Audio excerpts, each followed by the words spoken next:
John F. Kennedy's assassination in Dallas, Texas on November 22, 1963, left the nation in a state of shock and despair.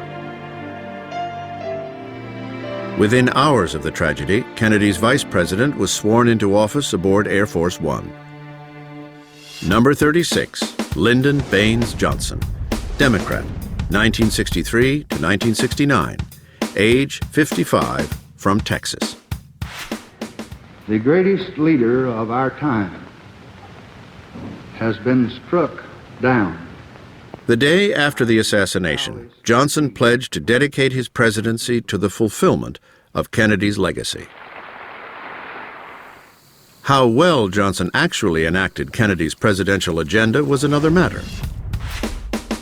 Johnson was not happy about the way he gained the presidency, but once he had it, there was much he wanted to do.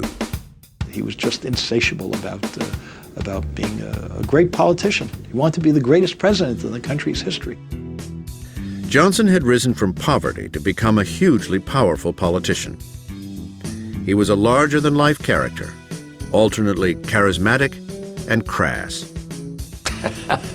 Oh, Lyndon Johnson, he was one of the smartest human beings I've ever met.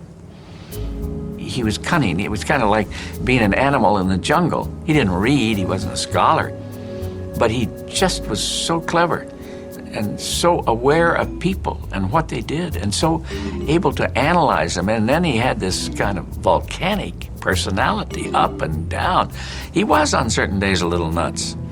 He had a ego problem as big as his own hat. He felt inferior dealing with all these Ivy League people, and he occasionally overreacted to that and pushed these people around just to prove he could do it. Johnson had an in-your-face management style. At 6'2", he overwhelmed people to get what he wanted. It became known as the Johnson treatment. The Johnson treatment was getting in people's faces and bullying them, shouting them, bribing them, whatever, to get his own way. And you didn't know whether it was a gesture of friendship or a gesture of trying to dominate. I think in Johnson it was both. Besides the treatment, Johnson gained the upper hand by holding meetings in unconventional places.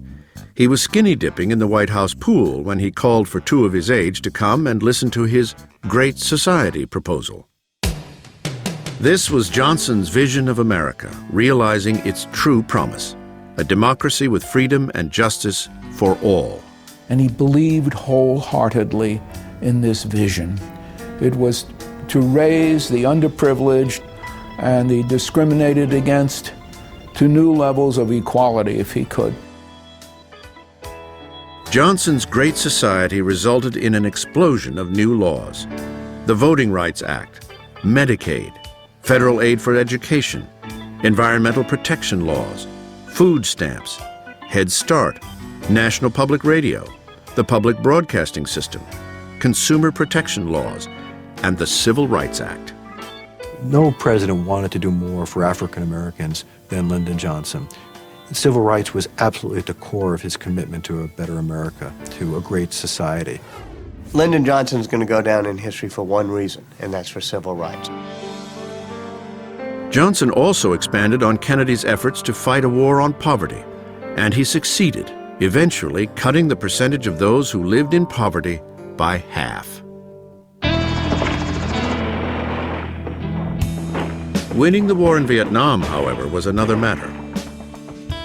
In June 1965, General William Westmoreland warned Johnson that he risked losing the war unless he mobilized the reserves, committed more firepower, and doubled the troops from 65,000 to 125,000. Johnson authorized sending 100,000 more troops, but even then, America came no closer to winning the war. How could it be, he kept asking, that these Vietnamese guerrillas, these guys running around the jungles in black pajamas, could stand up to American military power, to our superior firepower or technology? This he couldn't fathom, couldn't quite square that with the reality.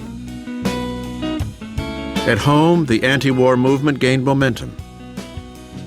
What had started as Truman's containment policy was now Johnson's war. I spoke to Mrs. Johnson about this, and she said he heard those protesters marching up and down in front of the White House, shouting, "Hey, hey, LBJ, how many kids did you kill today?" And it was a wound in his heart. He suffered terribly, she said, over the fact that so many boys were dying. The enemy of freedom has chosen to make this year the decisive one. The last year of Johnson's presidency began with the devastating Tet Offensive. The bold North Vietnamese advance on Saigon made victory look remote, perhaps impossible.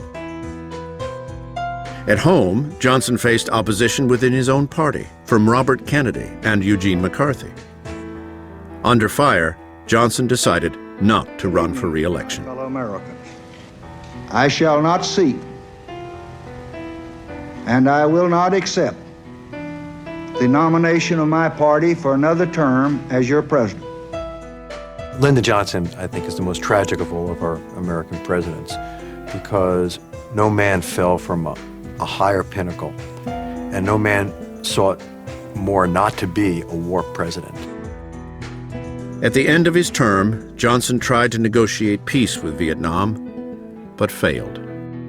I think Johnson's reputation will make a comeback. I think he will be seen as, if not a near great president, but pretty darn close to it. Because in the domestic realm, there is no president other than Franklin Roosevelt who achieved more than LBJ. I think in time, as this Vietnam issue fades somewhat, he'll be seen, I think, as a more effective president than he's been seen in recent years. Johnson liked the soft drink Fresca so much that he had a soda fountain installed in the Oval Office that dispensed only Fresca.